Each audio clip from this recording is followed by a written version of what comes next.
Olá, seja muito bem-vindo ao Boi Forte. Eu sou José Marcelo Santos e hoje a gente conversa com um pioneiro em manipulação de biotecnologias reprodutivas no Brasil.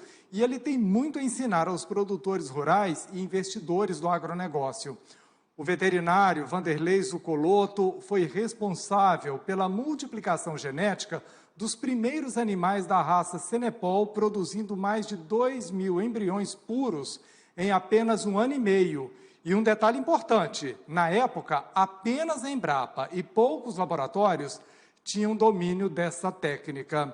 Vanderlei Zuccolotto, seja muito bem-vindo aqui ao Boi Forte e ao AgroMais, viu? Muito bom tê-lo aqui conosco. Boa tarde a todos os ouvintes do Boi Forte, né? E é um prazer aqui passar essas histórias não, todo esse trabalho que nós fizemos junto da raça Senepol, né? Vanderlei, quando a gente fala de manipulação de biotecnologias reprodutivas, a gente fala de técnicas que foram desenvolvidas inicialmente para serem aplicadas em reprodução humana, porque inicialmente os bebês nascidos por essas técnicas eram chamados de bebês de proveta, não é mesmo? Ou são coisas distintas? Não, o mais ou menos seria seria o mesmo trabalho, né? Que seria o bebê de proveta, o bebê de fertilização in vitro, né?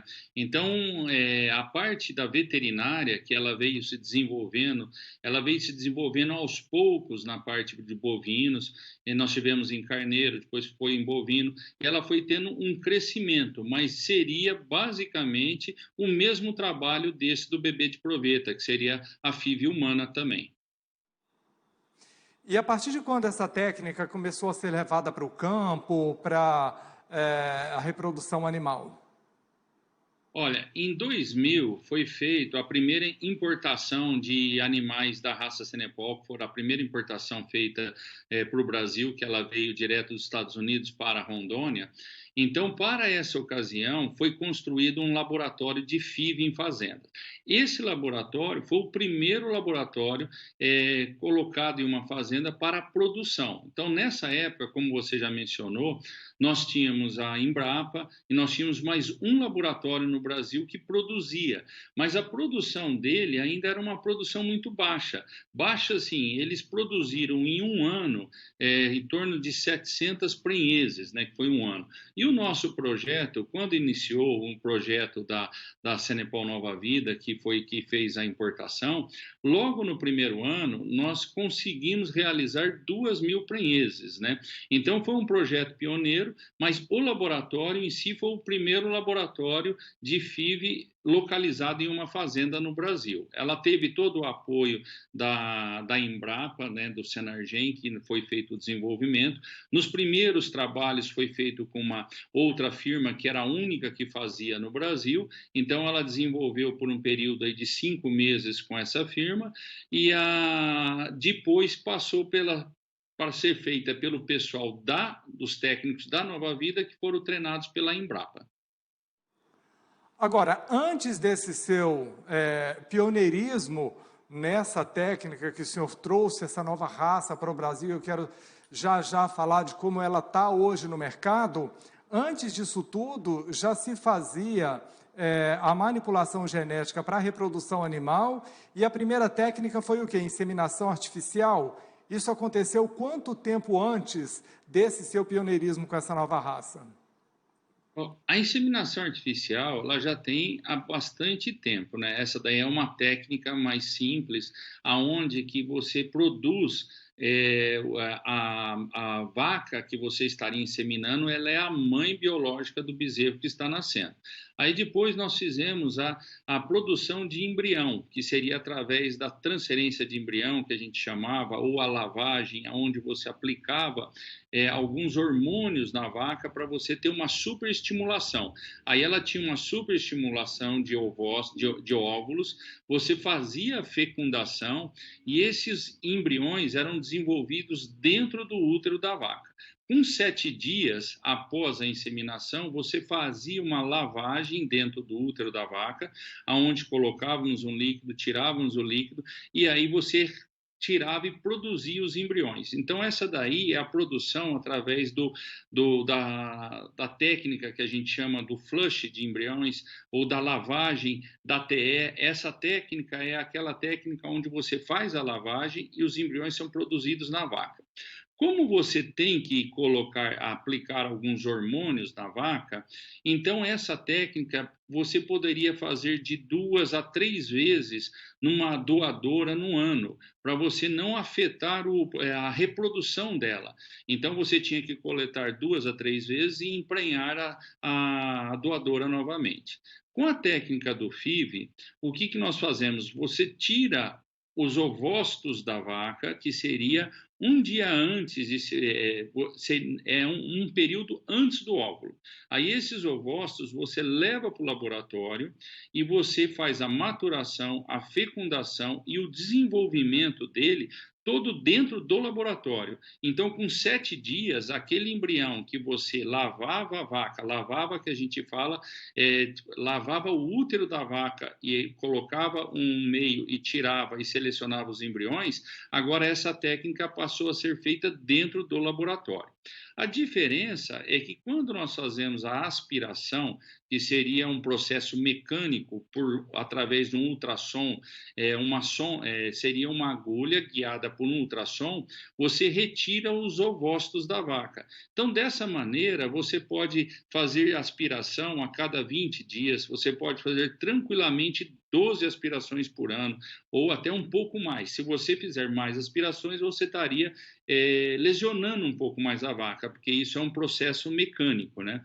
Mas você não está aplicando medicamentos nela e nem hormônios. Então, dessa maneira, você consegue produzir, tem vacas aí que nós produzimos 200 filhos no ano, vacas que produzem, na média, nós conseguimos uma média de 6 a 10 embriões vaca por coleta. Se eu coletar 6 embriões em 10 coletas no ano, eu estou produzindo 60 embriões dessa vaca no ano, sem afetar a reprodução dela, né? Então, essa que é a grande diferença e essa multiplicação do FIV, que foi um avanço muito grande dentro da pecuária.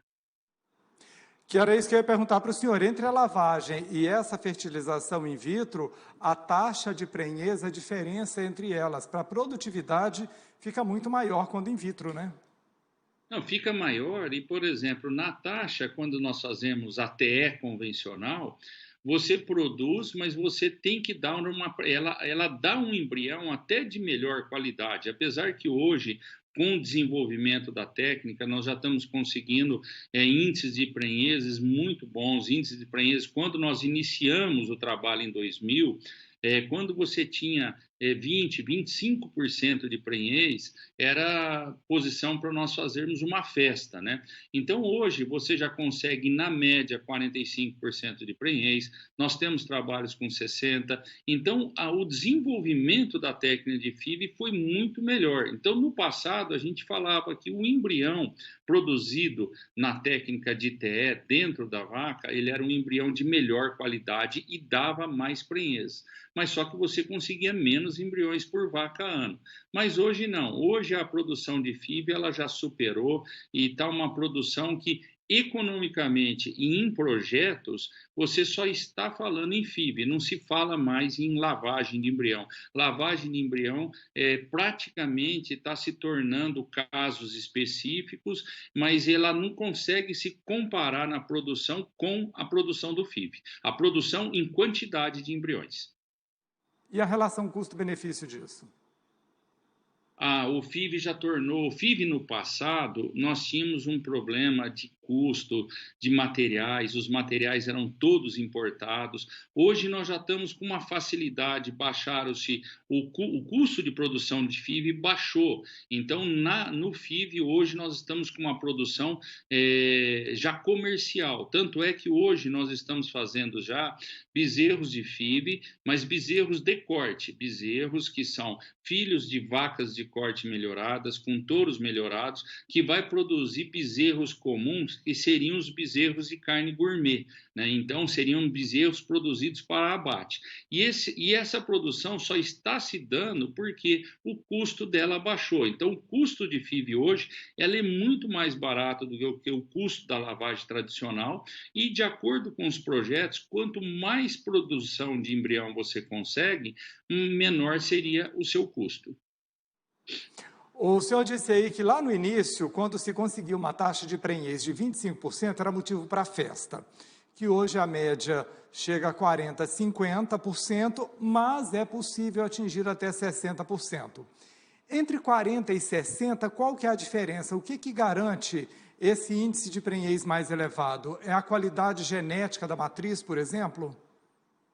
Olha, a produção do FIV, quando nós produzimos um embrião, ele não melhora em nada a qualidade genética da vaca, né? Ele só multiplica, aquela genética já está dentro do animal, certo? Então, o que nós temos? Nós temos vacas, nós temos doadoras, que elas produzem melhor quantidade de embriões, elas produzem embriões com mais qualidades. Então, sempre a gente fala assim, você vê às vezes num leilão, essa vaca, essa doadora produz 80 ovócitos, produz 100 ovócitos. Então nós temos a produção de ovócitos, daí o ovócito vira embrião e o embrião vira prenhez. No nosso setor, nós gostamos de falar que a vaca é uma boa produtora de prenhez, porque tem vacas que produzem ovócitos, tem vacas que produzem embriões. Agora, o ideal seria uma vaca que produz ovócito de boa qualidade, que converte um embrião de boa qualidade, que converte numa prenhez de boa qualidade, certo? Então, isso daí seria a posição da doadora. Ela teve um embrião bom, é um embrião bom e produzido dentro de um laboratório bom. Aí nós temos a equipe de campo, que seria a equipe de manejo, que vai preparar as receptoras. Quando você tem uma posição de receptoras boas, com embrião bom, a parte técnica, que seria os veterinários que vão fazer a aspiração, a transferência, a produção de embrião, são todos eles capacitados. Quando você faz esses dois casamentos, que seria receptoras boas com bom manejo e bons embriões, você alcança essa taxa de 60%. Então, essa daí que seria o que nós tentamos alcançar. Seria esse 60%, mas para isso, para ter esse casamento, todas as etapas têm que cumprir o seu propósito, né? Que seria receptoras boas, bom manejo, boa mineralização, bom manejo de curral, bons peões, bons veterinários, transporte dos embriões, tudo isso leva a esse melhor índice. Vanderlei, eu quero me aproveitar aqui do seu grau de excelência na sua área de atuação, estava falando do seu pioneirismo aqui no início do programa, para que você fizesse uma avaliação de como esse conjunto de técnicas, esse desenvolvimento tecnológico, científico, levar isso para o campo, tem contribuído para a melhoria do rebanho brasileiro e para a nossa colocação mundial como grandes fornecedores de proteína animal para o planeta. Como é que se deu esse salto quantitativo e qualitativo no Brasil? Bom, quando a gente fala em produção de carne no Brasil, hoje nós temos uma realidade que nós temos 220 milhões de cabeças. Se você for comparar com o rebanho americano, que é em torno de 95, 96 milhões de cabeças, e eles produzem uma carne de melhor qualidade, uma carcaça mais pesada, tem um desfrute melhor.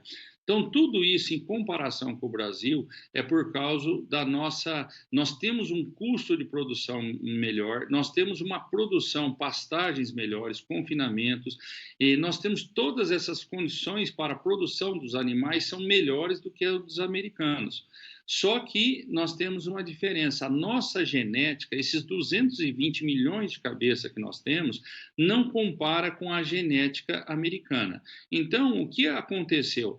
Todos os pecuaristas começaram a ver que você, para conseguir ter um melhor desempenho no seu animal, tanto na engorda, na fertilidade, na qualidade da carne, você precisa ter o quê? Você precisa ter genética. Sem genética, você não consegue colocar fenótipo. Então, sem a genética, você não consegue expressar no animal. É um animal que vai desenvolver mais lento, vai comer mais no coxo, ele vai ter mais, se for para um confinamento, não vai ter o mesmo desenvolvimento.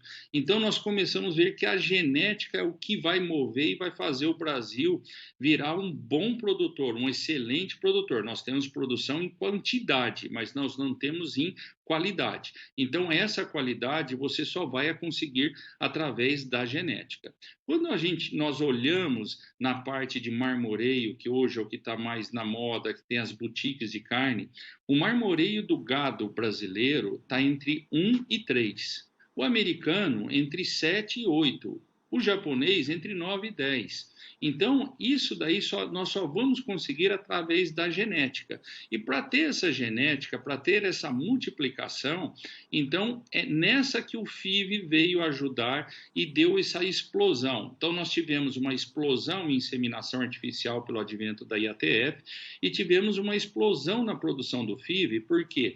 Quando você seleciona uma doadora, eu consegui essa doadora, então sim, eu vou multiplicar essa doadora, porque touros provados nós temos inúmeros. Agora nós pegamos um rebanho de doadora, através dessa doadora eu produzo 30, 40 filhos selecionados dela por ano. O FIV, ele faz a multiplicação do indivíduo, ele não faz a melhoria genética. A genética você já tem que escolher o seu indivíduo. Então, nesse caso, por isso que todos os pecuaristas estão buscando essa técnica, porque a vaca, a doadora, em vez de dar um filho por ano, no FIV ela vai dar em média 30, 40, na média, tendo animais que dão muito mais. Então, e essa técnica, além dessa produção em escala, ela está conseguindo, hoje nós estamos conseguindo baratear os preços. Então, em 2000, nós tínhamos um laboratório de FIV no Brasil, que era lá em Ariquemes, Rondônia, da Nova Vida. Hoje, nós temos laboratórios de FIV espalhados pelo Brasil inteiro, já está com uma facilidade, uma técnica melhor. Nós estamos conseguindo congelar embrião, vitrificar embrião, produzir a fresco. Então, isso daí que está melhorando, que nós vamos produzir animais de melhor qualidade. Tanto os produtores, os geniarcas, que seriam os touros e as matrizes, e nós já estamos entrando na produção de bezerro de corte com a técnica do FIV também. Ô Vanderlei, daí a importância desse seu trabalho com o Sinepol, com esse melhoramento genético, com a possibilidade, por exemplo, do cruzamento dele com outras raças? O Senepol, ela é uma raça europeia, né? Então, quando a gente fala, o Brasil, ele é predominante de Nelore, então nós temos um gado anelorado. O gado anelorado é o gado Nelore que tem as matrizes, mas ela tem uma qualidade de carne um pouco... o bom seria você fazer o cruzamento, o meio sangue. Quando você fala em Nelore, o Nelore puro, o Nelore bom, o Nelore selecionado, ele é excelente, mas nossas vacas são aneloradas.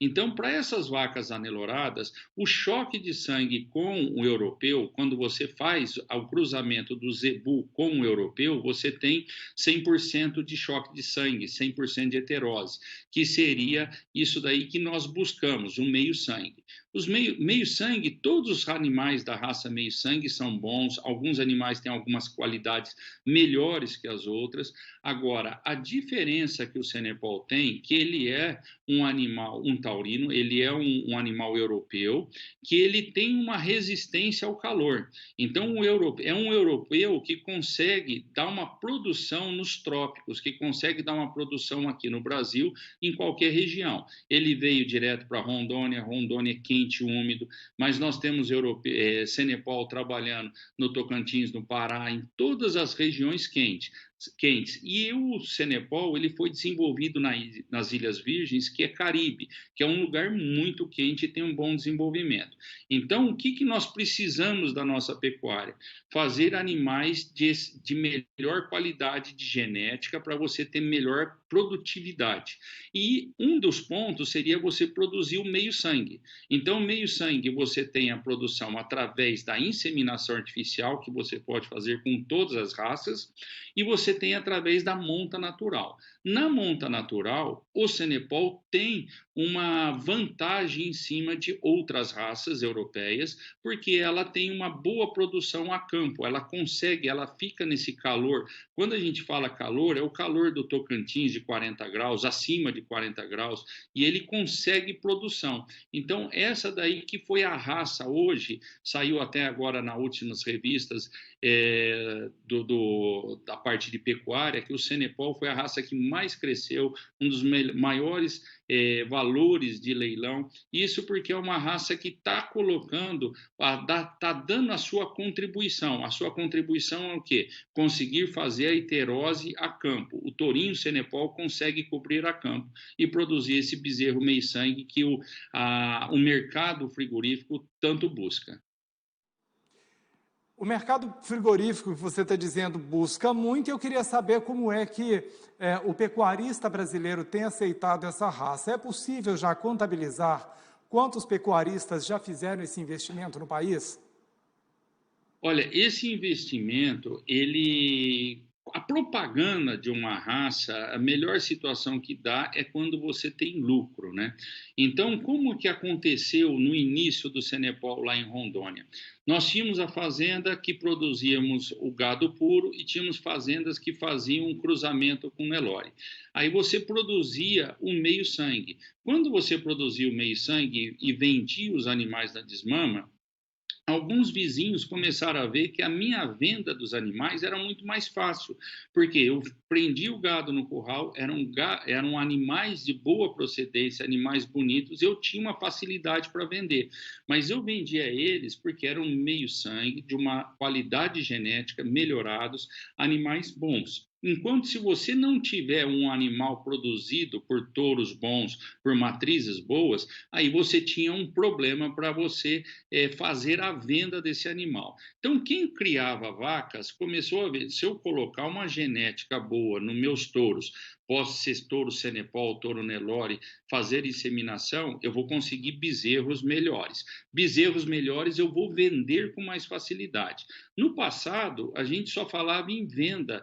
Num passado não, hoje ainda a gente fala em venda de bezerros através, eu quero R$ 2.000 nesse bezerro, eu quero 1.500, você fala o preço. Hoje já está se tornando o quê? Um animal bom você vende por quilo, eu quero 10, eu quero 11, eu quero 12, R$ 15 o quilo do bezerro vivo. Mas isso é porque é um bezerro com genética e tem uma briga entre os confinadores, o pessoal que quer essa carne de qualidade para comprar esse bezerro. Então, quem produz bezerros de qualidade, usam touros de qualidade. Então, o vizinho que começa a olhar, nossa, o meu vizinho vende melhor, ele tem alguma coisa diferente, o nosso pasto é o mesmo, o manejo é o mesmo, então a diferença dele está na genética. Daí ele foi lá e buscou esses touros de melhor genética. Quem faz o confinamento, ele começou a ver que esse touro está dando um melhor rendimento para ele, um melhor ganho, come menos, produz mais, e o frigorífico está vendo que essa carne é a carne que está sustentando a exportação, é a carne que está indo para a gôndola com preço diferenciado.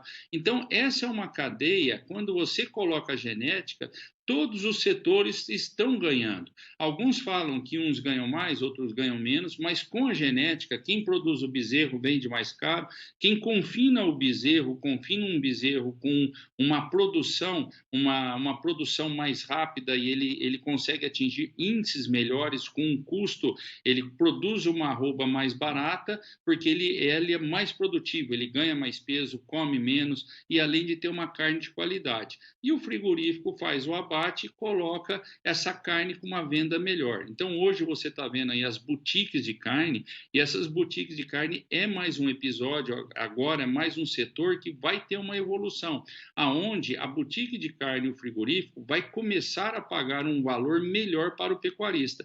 Aí vai estar completo todo esse nosso ciclo, né? Então, você vai ter a arroba do boi normal, a arroba do boi bom, bem terminado, e a arroba do animal, que seria esse animal da boutique de carne. Quando chegar a esse ponto, aí todas as partes vão estar sendo bem remuneradas, e para você ter essa boa remuneração, você tem que estar buscando o quê? Genética. Então, aí que nós temos que mudar para 220 milhões de cabeça e os Estados Unidos com 96, então a diferença nossa está em genética. Você falou aí da questão da valorização por peso, né? E também do quanto essa carne pode custar mais caro ou ser melhor remunerada nas boutiques. Com relação a essa raça, o rendimento da carcaça a pasto e a maciez da carne são compensadores? Olha, elas são compensadores, mas quando a gente fala em rendimento de carcaça e maciez da carne, você tem algumas situações que também são além da raça, né? Então, como manejo, tipo de alimentação que você está dando, idade do animal que você está sendo abatido. E não é uma raça, não são todos os animais de uma raça que elas têm as boas características, que seriam a carne gourmet. Então, nós temos hoje animais que são especializados em carne gourmet, mas se você pegar todos os animais dessa raça, nem todos são gourmet. Então, o meio-sangue, que seria esse cruzamento do Nelore com o europeu, ele tem tendência a ter uma carne melhor, porque o Nelore tem um marmoreio mais baixo, enquanto que o europeu tem um marmoreio melhor. Quando a gente fala em Nelore, marmoreio mais baixo, bem lembrar assim, que nós estamos falando da média do rebanho, porque hoje nós temos rebanhos de Nelore que tem um marmoreio tão alto quanto as melhores carnes japonesas, mas isso são rebanhos separados, né? Agora, o rendimento de carcaça e a qualidade da carne, além da raça, está muito ligado com o manejo alimentar e o sistema que eu estou terminando o animal. Porque, às vezes, o pessoal fala, animal gordo não é o animal gordo que tem a carne macia, é o animal que tem um marmoreio que ajuda a ter essa carne macia. Mas para ele ter a carne macia, ele tem que ter uma idade mais baixa, tem que ter uma gordura subcutânea e tem que ter um marmoreio, que seria a gordura entremeada na carne. Quando junta todas essas características, aí nós vamos ter essa carne de melhor qualidade. Veterinário Vanderlei Zuccolotto, um dos pioneiros em biotecnologias reprodutivas no Brasil, muito obrigado pela entrevista e muito em breve a gente conta com você aqui novamente no AgroMais. É um prazer conversar com todos os telespectadores do AgroMais e nós estamos à disposição. O Boi Forte vai ficando por aqui, mas os nossos programas podem ser revistos no canal do AgroMais no YouTube. Obrigado pela audiência e não mude de canal. Permaneça no AgroMais, o seu canal de agroinformação 24 horas por dia.